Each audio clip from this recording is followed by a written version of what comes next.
કચ્છના ગળપાદર જેલમાં કેદીઓની મહેફિલનો કેસ, જેમાં એક બાદ એક ખુલાસા થઈ રહ્યા છે। રાજ્યના જેલ વડાની સૌથી મોટી કાર્યવાહી, જેલના 5 અધિકારીઓને સસ્પેન્ડ કરાયા છે। સંવાદદાતા કિંજલ આ વિશે વધુ માહિતી આપી રહ્યા છે। જી કિંજલ। જી, જે રીતે કચ્છની અંદરથી દારૂની મહેફિલ માણતા આરોપીઓ તો પકડાયા હતા, પરંતુ આરોપીની સાથે જો વાત કરવામાં આવે તો પોલીસ અધિકારીઓ પણ હતા, કર્મચારીઓ હતા, તે પણ પકડાયા હતા। અને જે બાતમી મળી હતી, બાતમીના આધારે કચ્છ જેલમાં જે રીતે રેડ પાડવામાં આવી હતી, ત્યારે 5 જેટલા જે પોલીસ સ્ટાફ છે તેને ફરજ ઉપરથી હાલમાં મોકૂફ કરવામાં આવ્યા છે। સૌથી પહેલા વાત કરવામાં આવે તો જેલર છે ઇન્ચાર્જ અધિક્ષક LV પરમાર, તેની સાથે સુબેદાર RS દેવડા, પિંકેશ પટેલ હવલદાર, રવિન્દ્ર મુડિયાસ અને શૈલેષ બી ખેતરિયા, આ 5 ને તાત્કાલિક ધોરણે સસ્પેન્ડ છે તે કરવામાં આવ્યા છે।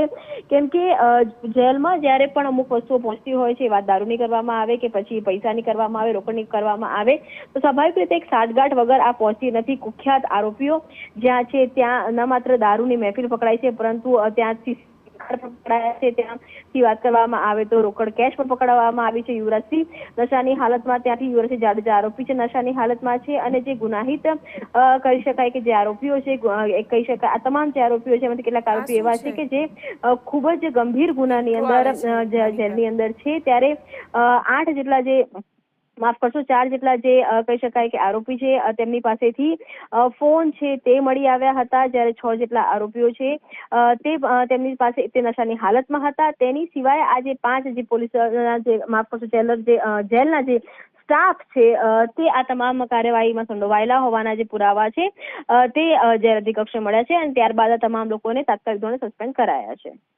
હાલ તો ખાતાકીય તપાસ પણ કરવામાં આવશે, અને કેવી રીતે આ આખી મહેફિલનો મુદ્દો સામે આવ્યો છે, કારણ કે ક્યાંક જે જેલનો સ્ટાફ છે, કર્મચારીઓ છે, તેની પણ ભૂમિકા સૌથી પહેલા શંકાસ્પદ રહે છે। રાજ્યના જેલ વડાએ આ સૌથી મોટી કાર્યવાહી કરી છે।